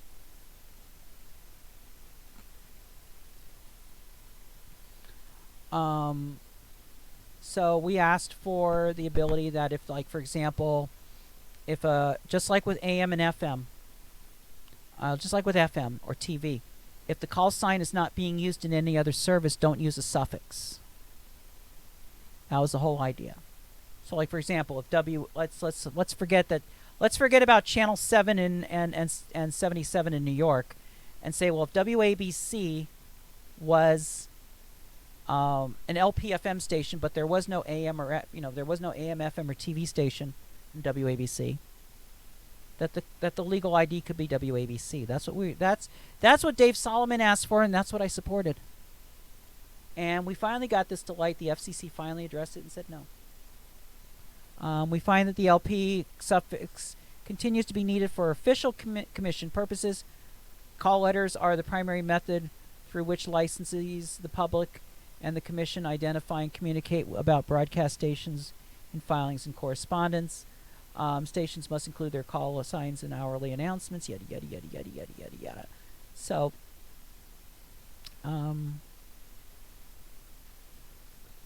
I can understand in a way their reasoning here. And that is because of the fact that right now the suffixes, with the exception of television and radio, the suffixes are in different services. So, so if you've got something, if you got a station without a suffix on FM, then it's a full service FM. If the FCC was to allow the call letters without a suffix for LPFMs, then some may not be able to distinguish whether that station is an LPFM or full service. To me, I just think it's kind of petty. I just think it's kind of petty that the FCC even really considers this an issue, and it kind of goes back to the the bastard child that that LPFM was created to be back in 2000. They were trying to design this like the low-power TV service, which still uses the suffixes. And that way, yeah, I can understand that. But, that's what we've got there.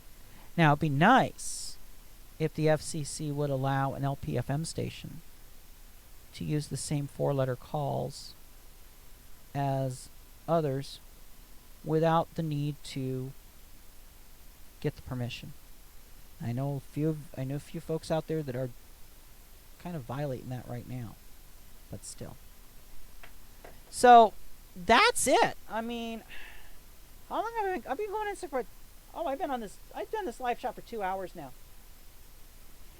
Joe said, yeah, this is the longest live shot I've done now. I've done the FCC meetings that are pretty elongated. And but this is one where I think I've been on the air literally the whole time. And well, we did it. We went through this. We went through all this insanity. And there again, there's the summary of the basic items there. Allow DAs with proof of performance. That's directional antennas. Miter moves up to 11.2 kilometers. Further, if a contour study shows overlap. That's a nice improvement. That was more than what I asked for. Codify the LPFM cross ownership of FM boosters. The Channel 6 protection requirements discussion will be deferred until after the sunset, which is June of next year. That's the sunset of analog television operations by low-power TV stations. Reserved band LPFMs can use contours to protect. Will use contours to protect Channel 6. That's a vast improvement over what we have right now. Contours can be waived with concurrence from the Channel 6 station. Something I kind of asked for in the petition. Something that the FCC did not propose in the NPRM, but they did put in the report in order. Contours can be FCC rejects LP250 and translator relief. Okay, we've got a lot of work ahead of us. AES decoders can be shared between time-sharing stations, and codify the requirement for LPFMs to file silent notifications and STAs. I mean, those are the big ticket items. Okay, so what can you do as as a non-organizational person? What can you do? Right now, anybody can make an ex parte presentation. You can call staff, request 30 minutes with them, phone conversation. What they'll do is, like, if you go through the media bureau, you go through somebody like Al Schuldner and say, look, I'd like to get 30 minutes with you to discuss MB Docket 19193. What they will do is they'll set up a time, they'll set up an appointment, and then you'll call in on a conference bridge, and it will usually be him, probably somebody like Jim Bradshaw will be there, especially if it involves a technical issue. Lisa Scanlon will usually be there. She's one of the Media Bureau Audio Division attorneys. So you'll usually get the person you want to talk to, one of their deputies, and an attorney on the other end of a conference call. And you can make your statements, and they may ask you questions. What you need to do is when you do one of these, you need to take notes of what you talked about and such. You don't have to take like super extensive word-by-word notes, but you do have to really keep a log of what you mentioned and such, because there are rules. These are the basic rules that any time that you're in contact with a commission decision maker. Decision makers include like in this case, like some could be the division staff, the commissioner staff, whether it's trying to get a hold of the commissioners directly or through one of their advisors. That's the way, that's what you got to do. If you have this kind of a conversation, then you need to document it and you need to disclose it. You need to go into the electronic comment filing system, same place you file comments at. And you need to file it. When you file it, don't file it as a comment. File it as an ex parte presentation. When you file it as an ex parte presentation, a separate pull down will come up on the screen, and then you say which department, which bureau you made that presentation to. So if you made it to the audio division, that's going to be the media bureau. also too, if you send an email, if you just send an email to like Chairman Pai directly, and you're specifically referencing and trying to influence a decision on like say MB Docket 19193, then you just make a copy of that email, save it to like a Word doc or a PDF, and then upload that into ECFS same way. A copy of the letter and filing it as an ex parte. Because see, the idea is that these are what we call permit but disclose proceedings, meaning that you can talk outside of the comment period with staff on these issues. However, you need to be open and on the record. And the way you're on the, and this is how you're on the record, is that any of these, any contact needs to be disclosed, and that's done through this ex parte notice. Now, there's a final issue that you need to be concerned about, and that is the sunshine period. Sunshine period is normally like the 6 or 7 days prior to the date of the meeting that the item is on the agenda. That item is on the agenda for. So, normally 1 week before the meeting, the FCC will put out what's called a sunshine notice. It'll be one of the public notices that comes out on the Daily Digest. It'll be in today's, in the current business, and you'll know it because it's got a little sunshine up in the corner. You'll notice a sunshine notice. Once that sunshine notice hits, that is your last day that you can that you can do anything with the commission on.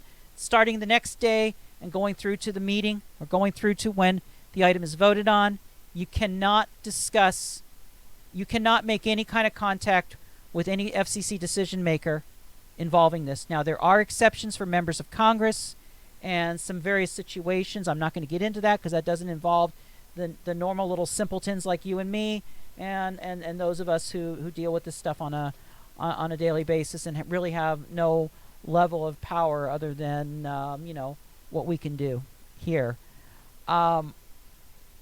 As long as you're not making as long as you're not making presentations within that last week, then you're okay. You still have to you do have to disclose, but you don't want to make a presentation in that last week because what will happen is, number one, is the commissioners will reject it. They will just ignore it. It'd be like, for example, like when you're in the like you're in court and somebody objects, and then the judge sustains the objection, and basically strikes out the record. That's basically what they're doing here. And then also too, when that happens, a public notice gets generated by the commission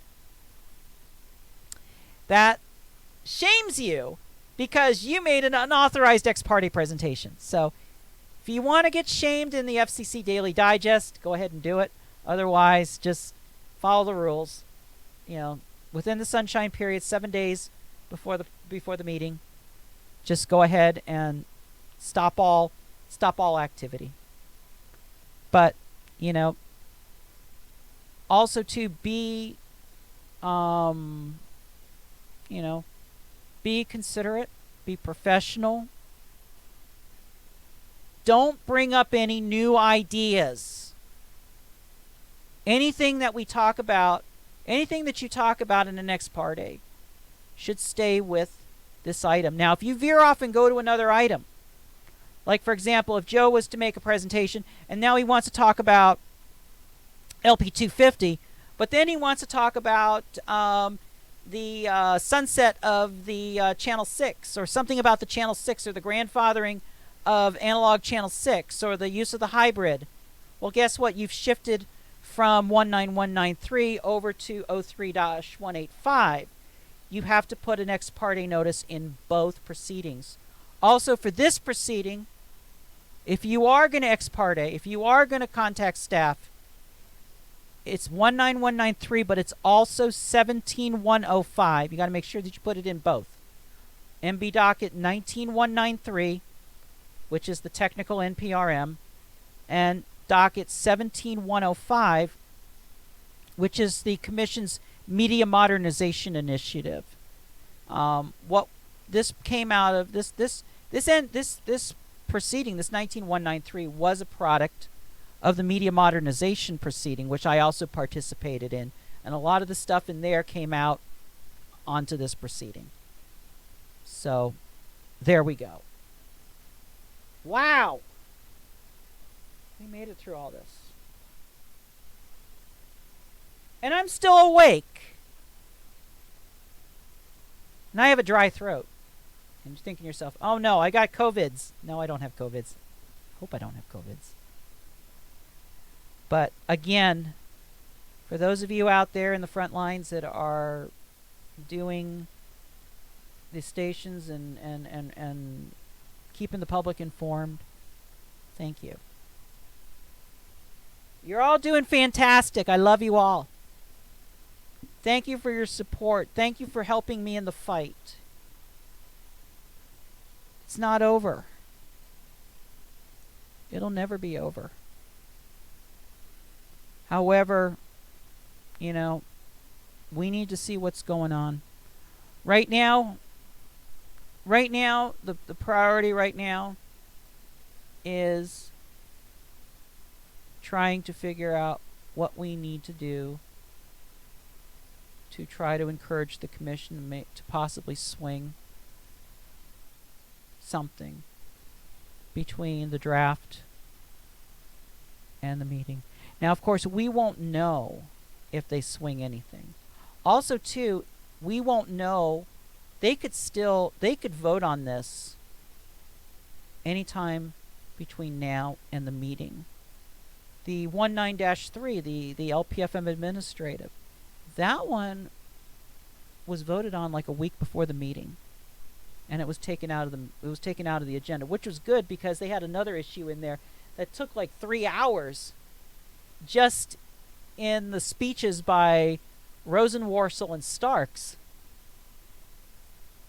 So yeah, it was kind of but still. So we don't know. I haven't looked. The other items are up on the agenda. I've just not had a chance to look at them. Unlicensed use of 6 gigahertz ban. Proposing the 5G fund for rural America. Mitigation of orbital debris in the new space age. That's the one thing I love about the Commission. The Commission deals with space junk. How about that? Viasat market access request, improving LPFM, expanding availability of video description. So these are the items on the agenda. Anyway, everybody stay safe. Hopefully we'll be here next week for another live chat. Again, it all depends. Other thing that's going on right now that I just need to remind everybody of is AM. The AM proceeding, which is MB Docket 19311, that's for the all-digital AM. If you are interested in filing reply comments in that proceeding, 19-311, that's the MA3 digital, all-digital AM conversions. Deadline on that is Monday, April 6th. Okay? And on the other one, which was the 11854, RM11854, which is the geo-targeted FM boosters, we'll call the date on that one May 1st. All right, so that's it from here. Time to go.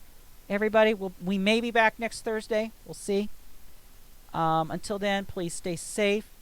Keep your listeners safe. Keep informing. Keep doing what you're doing. Because whatever you're doing, it's working. And we'll see you soon.